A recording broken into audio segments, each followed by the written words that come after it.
Welcome to St. Andrews Institute of Technology and Management. This college is affiliated to Maharshi Dayanand University, Rohtak and approved by All India Council for Technical Education. This video lecture is a part of series developed for online classes.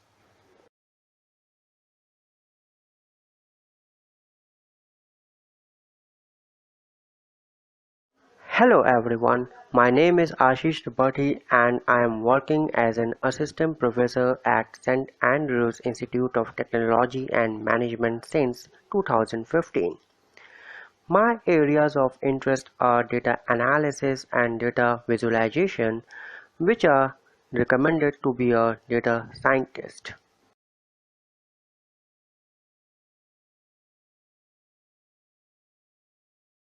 Welcome to Object Technologies and Programming using Java. In this video lecture of Unit 2, we will study about the inheritance in Java. Inheritance. Inheritance is the property of object-oriented programming where a class acquires the properties of another class and extends those properties. It provides reusability to the code. It saves time, money, and efforts. It increases reliability of the code. The following are the benefits of inheritance. Inheritance expresses the relationship between the classes, so you can use inheritance to identify which is the parent class and which one is the child class. Inheritance is based on reusability, which saves time, money, and is easier to maintain. Inheritance is transitive in nature, that is, acquired properties of a class will be passed down to all its subclasses. Inheritance saves time and effort. Types of inheritance. The class from which the properties are inherited is called the base class or the superclass. The class which inherits the properties is called the derived class or the subclass. So in Java we have three types of inheritance.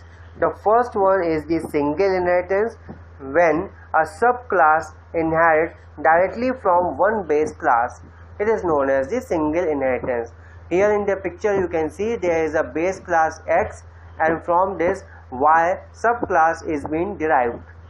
The next is hierarchical inheritance. When many subclasses inherit from a single base class, it is known as the hierarchical inheritance. Here in the picture you can see that X, Y and Z classes are being derived from the base class W. Multi-level inheritance. When a subclass inherits from a class which itself has been inherited from the other class, it is known as the multi-level inheritance. In the picture we can see that the Z class is being derived from the Y class which itself has been derived from the X class. Hence X is the base class to Y and Y is the base class to Z class.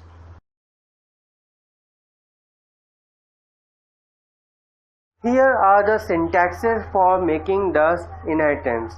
Likewise, in the single inheritance, we have the class keyword followed by the derived class name, the extend keyword and followed by the base class name. In the multi-level inheritance, we have the one base class, then we have the first derived class which is derived class name 1 which is being extended from the base class, and also we have a derived class name 2 which is derived from the derived class name 1. Hence it follows the multi-level inheritance. In the hierarchical inheritance, we have created a base class named base class name. Then we have two derived classes, namely derived class name 1 and derived class name 2, which has been extended from this base class name class. Visibility modes in inheritance. Here is a table to showcase some visibility mode. There are three types of visibility mode: public, protected and private.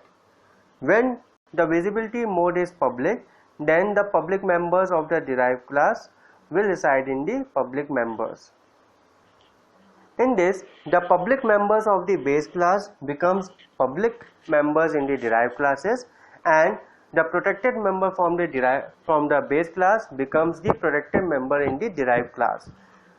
In the protected visibility mode, the public member of the base class becomes protected, and the protected member of the base class also become protected. When the visibility mode is private, then the public member of the base class become private in the derived class, and the protected member of the base class become private in the derived class. Note that the private members of the base class are not directly accessible by the derived classes.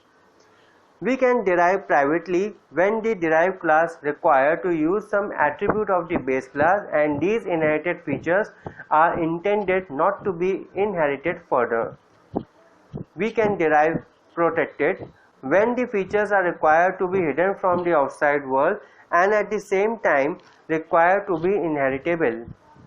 We can use public inheritance when the situation wants the derived class to have all the attributes of the base class and some extra features. When an object of the derived class is created, first the base class constructor is invoked, followed by the derived class constructor. A derived class inherits all the members of the base class, but has direct access privilege only to the non-private members of the class.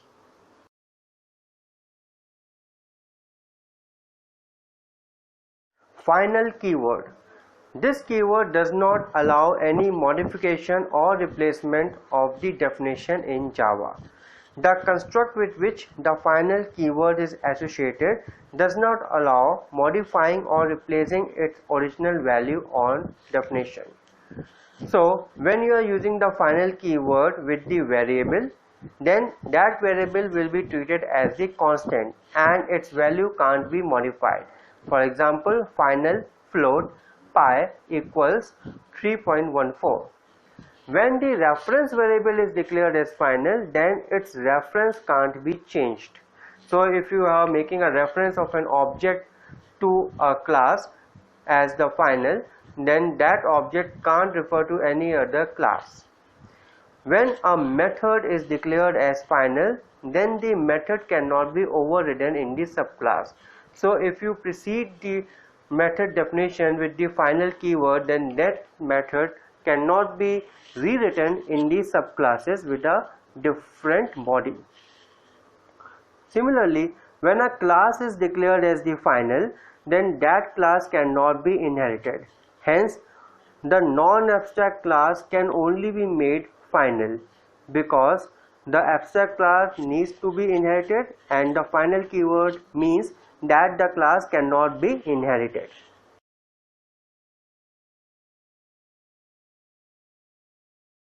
Method overriding. When a method with the same signature is present in both the superclass and the subclass, and the method in the subclass replaces the superclass method, then that is known as method overriding. So you are given two classes. The one is the base class and the other is the derived class. We have a method in the base class, and in the derived class also we have the same signature method. Then that is known as method overriding. So when a class inherits another class, then a method can be redefined with the new features. In this, the whole signature including the access specifier, return type, name and the parameter list all should be the same in both of the classes. Method overriding is used to provide a specific implementation of a method that is already provided by the superclass. Method overriding shows runtime polymorphism. Every class has its own implementation of the method. So if we are having the two classes having the same method, then the classes can easily define the method specifically. Here is an example to showcase the method overriding principle. We have a class named 1 in which there is a method called calculate, which is having the return type void and it has having a parameter of integer type x. In this there is a statement that we have a class 1 and in that what is the value of x. Then we create a class 2 which is extending the class 1. So class 2 is being inherited from the class 1. Now again we are redefining the definition of the calculate method. In this we are just displaying the statement the value of x inside the class 2. In the demo section we are having a main method in which we have created the object of the class second, that is a derived class. Now if I am calling the method calculate with the help of the object of the derived class, then what is happening? Yes, the method of class 2 will be executed because it has overridden the method of the class 1. Here is a difference between the method overloading and method overriding.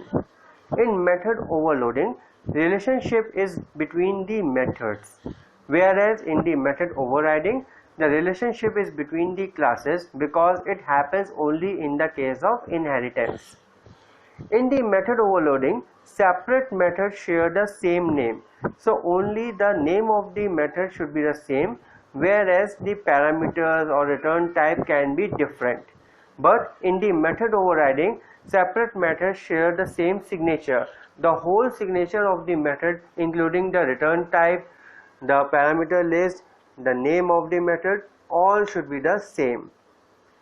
Method overloading improves the readability of the program. So whenever there is a method overloading, then the program is easily readable. In the method overriding, the method which is declared in the derived class that replaces the superclass method. Also you can say that method overloading happens in the compile time and method overriding happens at the runtime. So method overloading shows the compile time polymorphism, whereas method overriding shows the runtime polymorphism. Question for today's video lesson are: what is inheritance and how many types of inheritance are in Java? What is the role of the final keyword in Java? What is method overriding? And you have to differentiate method overriding with the method overloading.